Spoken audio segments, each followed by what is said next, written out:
अब एक प्रश्न होता है कि मृत्यु के बाद हम कहां जाएंगे। समाज में एक बात सामान्य है, जब कोई व्यक्ति मर जाता है तो लोग फोटो के नीचे बड़ी आसानी से लिख देते हैं स्वर्गवास। क्या वो सही में स्वर्ग गया है? अगर आप श्रीमद् भागवतम का 5वां स्कंद पढ़ेंगे तो आपको स्पष्ट पता चल जाएगा कि वो कहां गया है। फिर आप फोटो के नीचे लिखेंगे नहीं, अगर लिखेंगे तो सही लिखेंगे। तो शास्त्र कहते हैं कि मृत्यु के बाद हम सामान्य रूप से 3 जगह पर जाते हैं। 3 जगह विस्तार से मैं ओयू कोर्स और एडवांस कोर्स में समझाऊंगा कि हम 3 जगह कौन कौन सी जाते हैं। इस कलयुग में 99% लोग नरक में जाते हैं। क्यों? क्योंकि पाप कर्म करते हैं। नरक वालों को यमदूत लेने के लिए आते हैं। जो लोग पुण्य कर्म करते हैं वे स्वर्ग लोग जाते हैं। स्वर्ग लोग वालों को देवदूत लेने के लिए आते हैं। जो लोग भगवान का भजन करते हैं और भगवान की भक्ति करते हैं वे लोग मृत्यु के बाद वैकुंठ धाम में या गोलोक वृंदावन में जाते हैं, अर्थात सनातन धाम को प्राप्त करते हैं। वैकुंठ वालों को विष्णुदूत लेने के लिए आते हैं।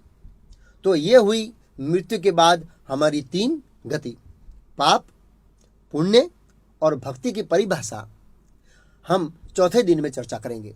चौथे दिन में मैं समझाऊंगा। अब हम समझेंगे कि किस आधार पर हमको अगला शरीर मिलता है। हमारा जो शरीर है वो अगला किस आधार पर मिलता है, मृत्यु के बाद हम कहां जाएंगे। यम यम वाविस्मरन् भावं त्यजत्यन्ते कलेवरं तं तमेवैति कौन्तेय सदा तद्भाव भावितः।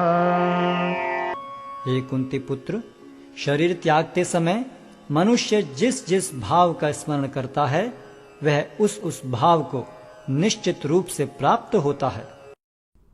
इस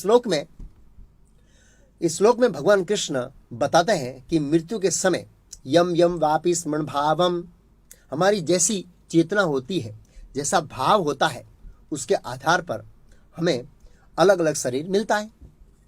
उदाहरण के रूप से अगर कोई व्यक्ति मृत्यु के समय स्त्री का स्मरण करता करता शरीर त्याग करता है तो उसको अगला शरीर स्त्री का मिलेगा।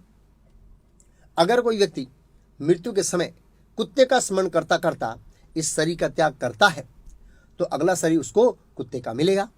श्रीमद् भागवत में ऐसी कई कथाएं हैं। उनमें से 5वें स्कंद में भरत महाराज की कथा आती है कि मृत्यु के समय भरत महाराज ने हिरण का स्मरण किया था, इसलिए दूसरे जन्म में भरत महाराज को हिरण का शरीर मिल गया। तो सारांश यह है कि मृत्यु के समय जैसी जैसी हमारी चेतना होगी वैसा ही शरीर मिलेगा।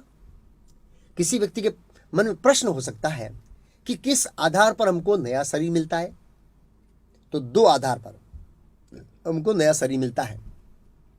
एक, मरते समय मन में इच्छा, और दूसरा हमारा कर्म। अगर हमारा कर्म अच्छा है तो हमको हमारे इच्छा के अनुरूप शरीर मिलेगा। अगर हमारा कर्म अच्छा नहीं है तो बहुत ही बेकार शरीर मिलेगा।